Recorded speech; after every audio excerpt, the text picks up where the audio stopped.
circumstances are simply fact. Mm-hmm. We all get circumstances in life. Its circumstances are always neutral, though, because these are just facts. Mm-hmm. But how you react to these circumstances will make a world of difference. How you think after these circumstances happen is going to dictate your feelings and your next actions, and therefore your results. Absolutely. And that's all it matters. Hello, everybody. This episode of Perpetual Motion with Dr. Mo Anderson is going to be epic because my super special guest is none other than Lucy Liu. Now, you're like, wait, what? Lucy Liu, the actress like Charlie's Angels, Kill Bill, and Kung Fu Panda Lucy Liu? Okay, not that one. But this Lucy Liu is quite accomplished also. She is a global business strategist helping business owners and high-performing women get unstuck. You feel me? Have you felt stuck? She can help you get unstuck, kiss overwhelm goodbye. I don't know that I want to kiss overwhelm, but she can help you kiss it goodbye in a nice, polite way and cultivate that rockstar confidence, see clarity, and reach your goals. Like live an epic life. I think she should get an award for those heroics. Don't touch that mouse. This is going to be fun, y'all. You can't say Dr. Mo ain't tell ya that fear magnifies the consequences of failure. What are you scared of? Why are you afraid? I'd rather live like I'm dying than live to die. Any day, my heart is pure, my soul is safe. Welcome to Perpetual Motion. I'm your host, Dr. Mo, best-selling author, award-winning podcast host, keynote speaker, and speaker coach. My goal for every episode is to elevate, educate, and motivate you personally and professionally, because when you rise, we all rise together. Isn't that right, Lucy Liu? Welcome to the show, my friend. Oh my goodness, Dr. Mo. I'm so excited to be here. We're going to have fun. We're going to have fun. And of course, we have to start with that famous name. Is it hard sharing the name of a SAG and primetime Emmy award-winning actress, or has that worked to your advantage? Oh my goodness, where do I even start? So I am home based in Los Angeles, and being so close to Hollywood, obviously I signed up with a casting director too when I was real young. And every time I went to an audition, the casting director would run out of their office and be like, oh my gosh, Lucy Liu's on my list.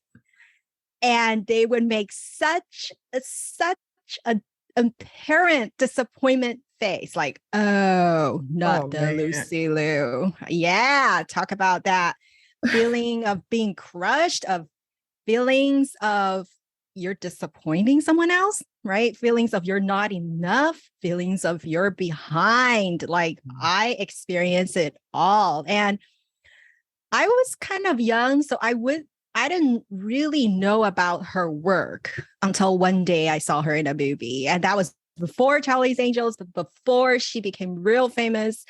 I was like, oh no, she's famous and she has my name and I'm so behind. I am so behind.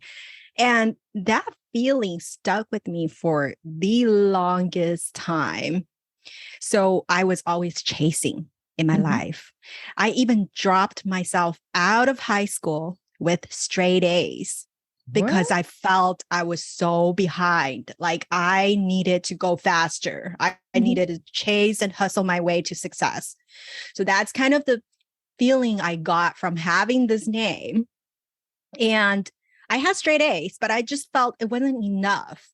And in California, we have something called the high school proficiency test.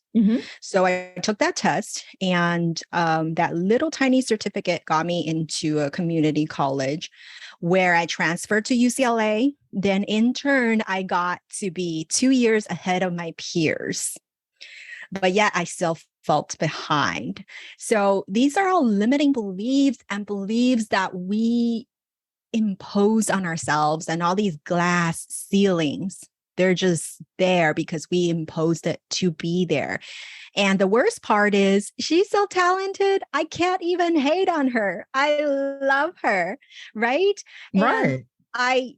but I don't want to sabotage myself as well. But for many years, I would say before decades of self-development, I felt like I was nobody.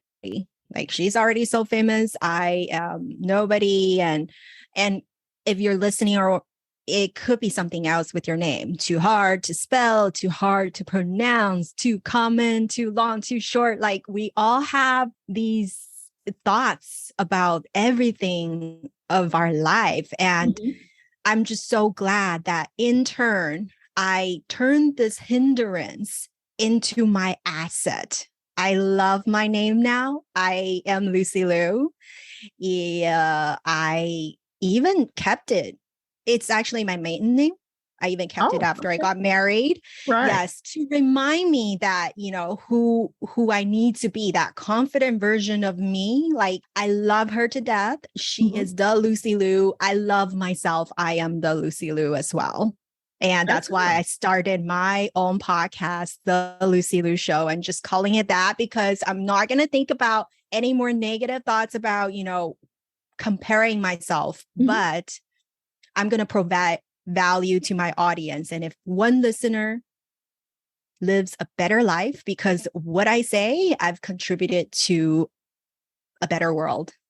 Absolutely. Absolutely. I go by that philosophy as well. There's a whole little story I won't tell about a guy walking along the seashore throwing shells back in, and someone questioning whether or not it makes a difference when there's so many, but it makes a difference to the one that goes back into the sea. And so from what you just said, I thought maybe your parents had named you, that was your namesake, that they liked that name, Lucy Liu, but it's just a common name. It's just your family's name, and it really has a great lyrical sense to it. The alliteration, I guess, the Lucy Liu, it's a beautiful name, and it just happens to be a famous person's name. And something you said there really piqued my interest. When we think about people dropping out of school, we're usually thinking about, the stoner, somebody who just doesn't like school, or somebody who's going off to, do a startup. At 16, they're going to do a startup in their garage. But we don't typically think about it sounds like you were a good kid, a straight A student. We don't think about someone like that dropping out of school. That's not your poster child for someone dropping out. How did your friends react to that? Yeah. I didn't see it coming either. Right. Oh. Yeah. But I just knew that I was chasing, and I wasn't happy though. Even though after I graduated college, I was interning at a very prestigious financial institute. My manager was making millions of dollars. Like, they were managing funds, like financial planning for A-listers, like Hollywood A-listers and sports people. And it's just, I still wasn't happy. So that's what I learned through life, that happiness has nothing to do with money or where you are at. It's a decision. Happiness is a decision. What you do with your life is all made up of decisions along the way, right? And I think I get asked very often, because I focus on confidence, and people say, how do you become confident? And I would say that first thing, that confidence is a decision. Is that how you decide to live your life? Right. That's and good. Yeah. And I was about to ask you how you gained so much confidence, and it sounds like you did so at a very young age. And kudos to you, by the way, for dropping out and ending up at UCLA. That's also not a story that you hear very often. So that acumen, that intelligence was there, and that drive was there, and you were probably bored just a little bit too. Maybe you weren't challenged enough, it's difficult to know what all the circumstances were, but ultimately it was a decision that worked out for you. But that took a lot of confidence to do, not knowing what was going to happen. Did you have a supportive environment, or did the confidence come later? It was just the idea that I'm not supposed to be here, which is almost kind of a fear. How did you get to the point that you felt good about making that decision, that dramatic change? I think, like I talked about earlier, it was actually the crushing of confidence that actually built my confidence. I believe confidence is a muscle. It's a mental muscle to be built, just like how we go to the gym to work on our physical muscle. Confidence is definitely a mental muscle that we get to work on. So every time you get crushed, you get back up, your muscle's growing, right? And every time you keep a promise to yourself, you promise something to yourself and you do it, that muscle gets harder. So that's how you build. And it builds upon days, and it's all about perspective. You talked about people dropping out of schools, and you are right. I had straight A's. I dropped out. But you know what? When I went to UCLA, I saw the same girl who got pregnant, had a kid, drop out of high school. She was there too. Good. Right. And the bullies from school, the guys who hung with gangs, and you thought they would go nowhere. No, he became a lawyer too. So circumstances are simply fact. We all get circumstances in life. Circumstances are always neutral though, because these are just facts. But how you react to these circumstances will make a world of difference. How you think after these circumstances happen is going to dictate your feelings and your next actions, and therefore your results. Absolutely. And that's all that matters.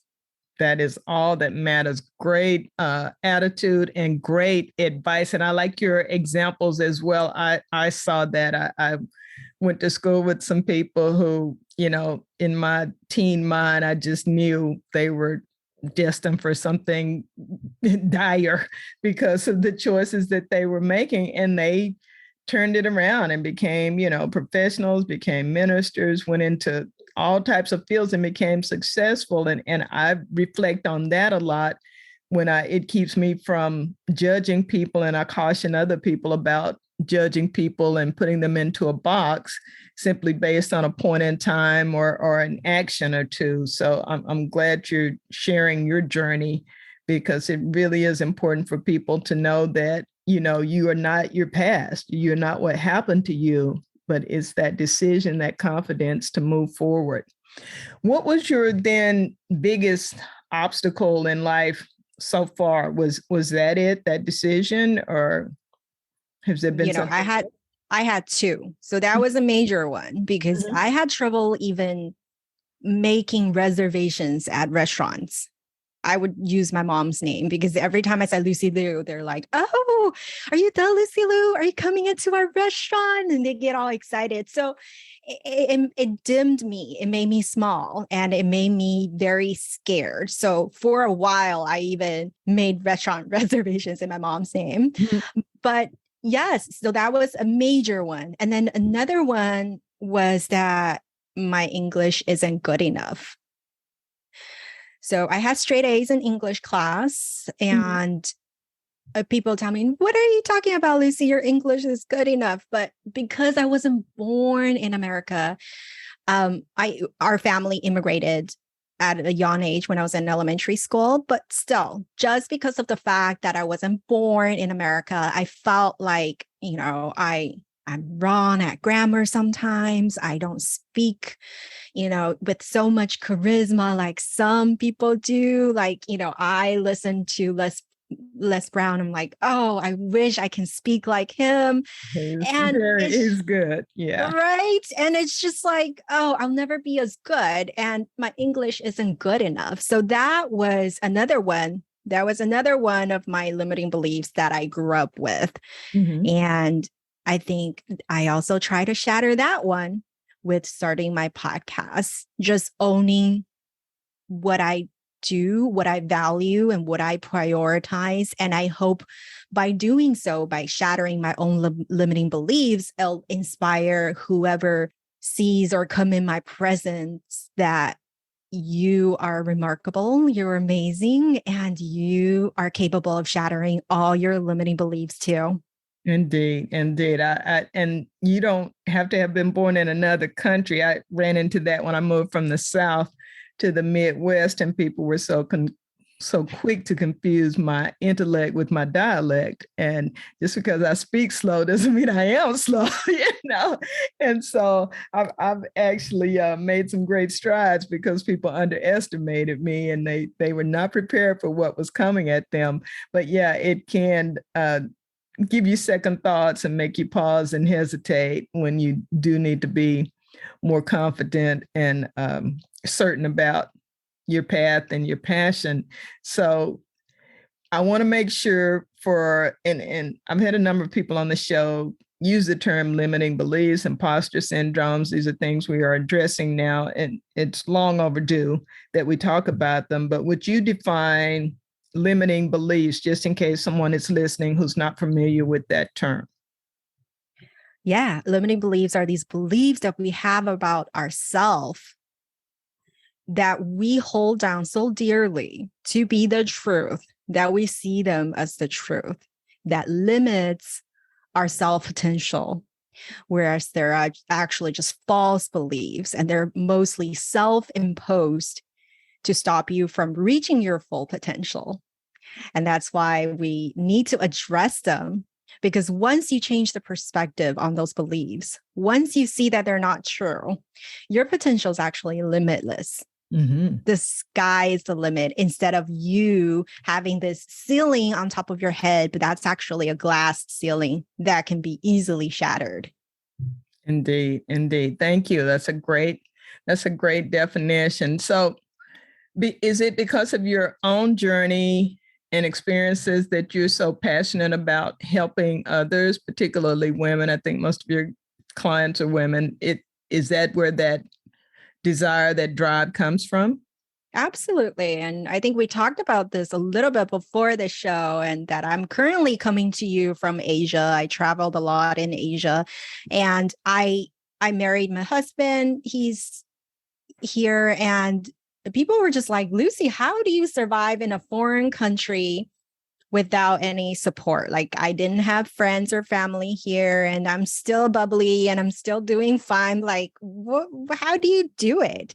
So people often ask me questions like how I stay motivated, how I don't need support systems. Or no, don't get me wrong. Now, after I became a coach, I do have my support system. I have my coach as well.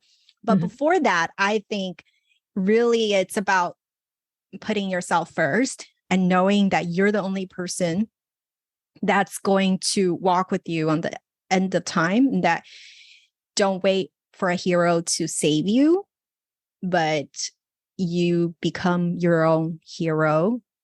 Because we so often are waiting for a sign, waiting for an epiphany, waiting for an aha moment. Magical thing, right? Yeah, that magical thing. Yes, waiting for God, whoever you believe the higher power is. But, sometimes it's even the higher power is already helping you, but you're not taking the lifesaver. You're not taking the sign. You're not moving forward because your limiting beliefs are stopping you. And you talked about imposter syndrome, right? We're always so scared to move forward, but we would think that, once we're more successful, once I learned enough, or fill in the blank enough, I won't have imposter syndrome anymore. But that is not true, because the more successful you are, the more you do in life, the imposter syndrome actually gets bigger, because there's more the expectations. The expectations get bigger, right? Exactly. So it's how, from the beginning, it's your decision to make that decision very consciously, that you are going in confident version of yourself. that next upgraded version of yourself. The women who come to you for coaching, and you got to be very great at instilling confidence. You come across very confidently, very passionately, and encouraging. The women, obviously without giving away anyone's name or anything, but the women that come to you, are there some common areas where they're feeling less confident, or some common issues that you see among them? I would say my clients are already all so amazing. Mm-hmm. Like, you are amazing if you're listening. But we as human beings, we are natural seekers of external validation. Like, even though we're on the right path, even though we hustled our way to our current success, we still feel like we need to be validated by someone else. Just that little push, just to that little pet on the shoulder that someone's got your back because your coach has got your eagle eye view that, yeah, you're going the right way. That's how usually it is. Okay. And for some that the limiting beliefs, I'm going to circle back to that. You said it's usually beliefs we put on ourselves, but some of the clients that I've had, I do some transition coaches for people. They are still carrying things that family members said to them, whether it was siblings or parents that they internalized, and being young didn't realize, that there was no legitimacy to it. And they're still carrying that around. So for what you do for people seeking either a counselor or a coach, I would encourage you to do so, to find someone to help you root out those types of limiting beliefs, things that have been implanted in you for so long that you don't even realize they're holding you back. That can be really challenging. How do you go about helping people uncover limiting beliefs? Because they don't even know that they are limiting beliefs. They're true to them in many cases.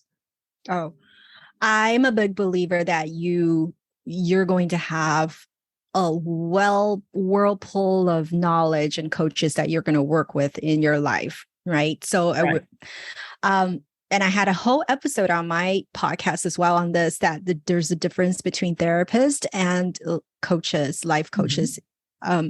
If you're holding on to something from the past, and if you can't let go, and if it's affecting of what you do today, then I would actually recommend them to start with a therapist to let go of that past. And of course, we never actually truly let go of what's in our past, but it's to let go of those negative emotions that's going to affect you today. And right. Then once you do the inner work, that's when you'll be more open to future possibilities, because you have to be open-minded. And by working with a coach, we focus on the present. We focus on the present and the future, but you have to let the past go first. Not fully let it go, but not affect you, but use it as your lessons. Use it as how it will help you in the future, because so many people have stories from the past, but they've written books. They've talked about this story. They transform themselves. So in turn, they're going to use those stories not against themselves, but to inspire others for the same transformation. Inspire and encourage others. Absolutely. In a wonderful way. And we love them for that. We love them for their humanness and common features with us. And it is really, really important to know your past, to know your history, to understand it, as you said, but to let go of the negative emotions. And sometimes just, if you need to, look back and see what you've overcome, just to remind yourself of your own strength and resilience. Well said. It sounds like you've got a good handle on your confidence, on what you want to do and how you want to do it. But I would imagine that you have stress just like the rest of us. How do you deal with everyday stress? How do you cope? I love this question. Thank you for asking. So I'm actually a big believer of It's so much easier to prevent stress rather than dealing with stress. So that's what I teach my clients is to how to correctly manage your time so that one, you're setting realistic goals. Two, you're focusing on the simple joys of life. So you don't have to feel like you don't have to get to the point of having stress, right? Mm-hmm.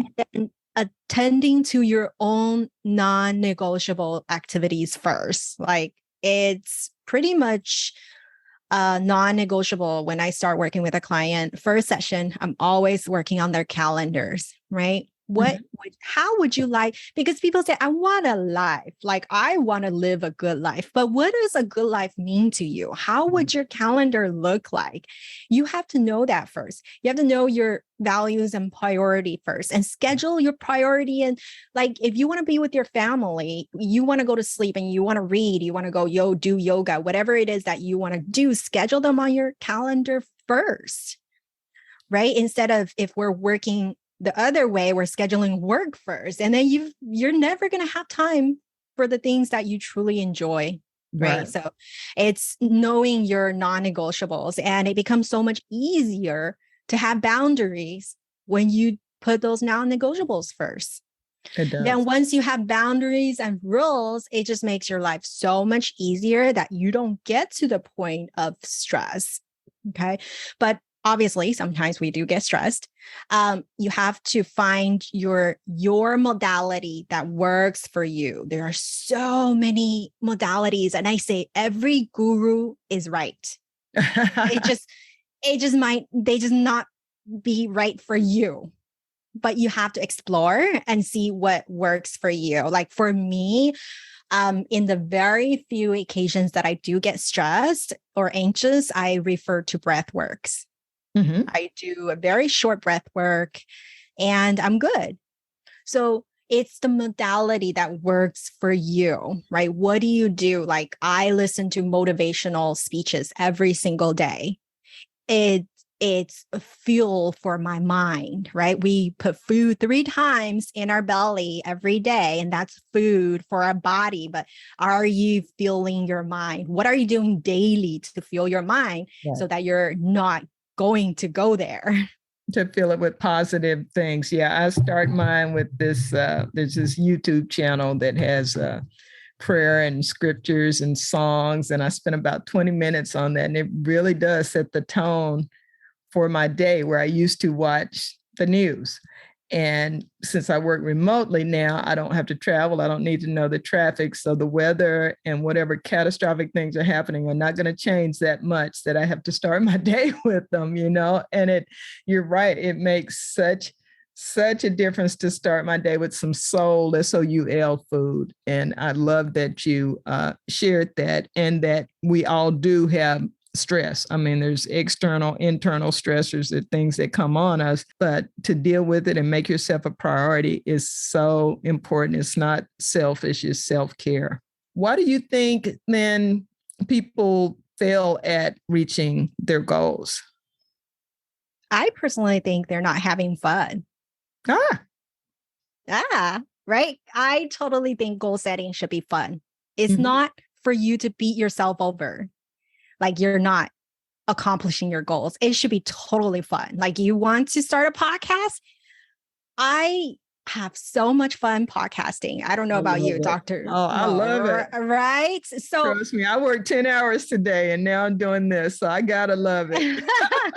Right. So my goal was to, for sure, I'm going to pass by 100 episodes. And now I'm at 154. So there's no doubt that I'm accomplish this goal because I'm having so much fun. If you're not having fun, there's no way you're going to be able to do this for 3 years, right? Right. So I think anything you do in life, you really have to think about, are you having fun doing it? And even if you want to reach for that next goal, ask yourself, how can you make it more fun along the way? Because if you're having more fun, the more likelihood it is for you to reach for that. And of course, get help. If you want something done that someone else is coaching on this topic, get professional help because they've done exactly what you want to do. It's very likely that you're going to reach this goal.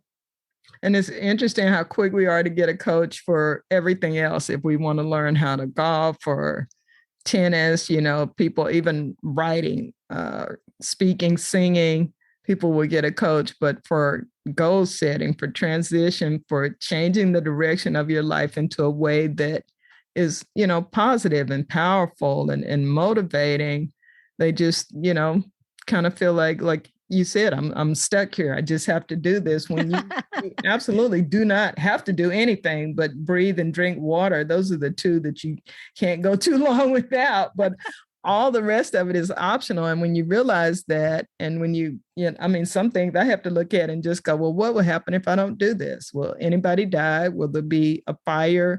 Will anybody lose their job? Really, we just blow things up to have these consequences that are far and beyond anything that's actually going to happen. And we're not having fun because of it. And I hate the idea of so many people living in drudgery. And I recognize there are a lot of people who don't.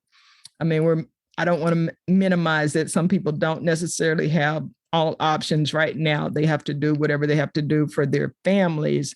But the thought is to be thinking toward, how can we make this better? How can I change this? How can I transition this into something else that's better for me and my family at some point, and not feel like you have to stay stuck in that place forever? Because a lot of people having challenges right now, but we're just here to tell you that it can get better, and it will get better. And there are people who want that for you and who'll help you with that, like Lucy Liu. Like Dr. Mo. Well, absolutely. Everything you're going through right now is temporary. It is temporary. It is transient. And you've got to figure out what your priorities are. Why are you doing this? So what's a day like for Lucy Liu? What's your daily routine? After you listen to your motivational speech, then what? I make my bed. You know what? I make it that I am successful in life as long as I make my bed in the morning. So guess what? By 7 a.m., for sure, I feel successful. And that's the intention and feeling that I carry through into the day, right? I'm already successful. And everything else I do is icing on the cake. Mm-hmm. So that way I'm going to feel great, whatever in the rest of the day might go. Now, is that something you recommend for everyone, or is that just something that you aspire to, that you have to have your bed made? What is the... Oh, it doesn't have to be that. For that is discipline. It gives me confidence that something I promise myself I do. Mm-hmm. And also, if you're having a bad day, you want to go back home and you come home to a clean bed.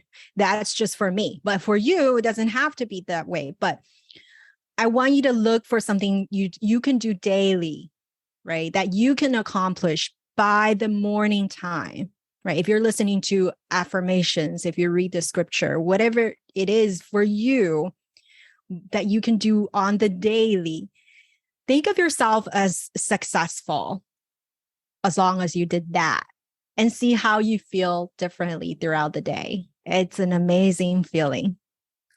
As someone who coaches clients, who helps others, who has a podcast, what do you like to see in a client? What makes you feel successful when you're working with a client who's come to you, who's stuck or lacking motivation or having limiting beliefs? What are some signs to you that you guys are moving in the right direction?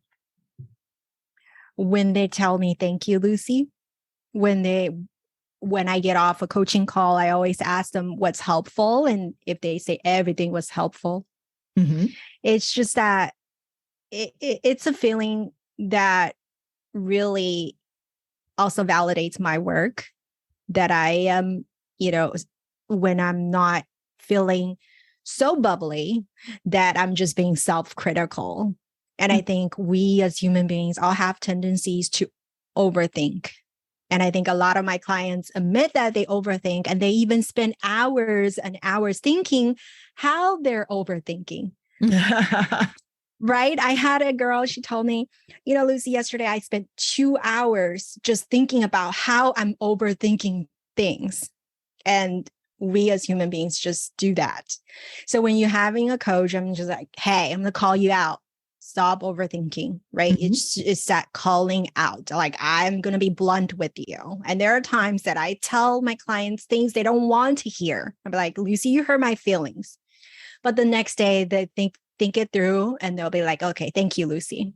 I needed that, right? It's the tough love. I think we all need that push sometimes. And that's how the muscles grow. I mean, that's how you get stronger, lifting heavier and heavier weight and accepting constructive criticism. And if you're with someone you trust, whether it's a mentor or a coach or a really good friend, if you trust them, it behooves you to take some time and think, is there some truth to what they said? Maybe I don't like the way that they said it. Maybe I don't like the way that I felt.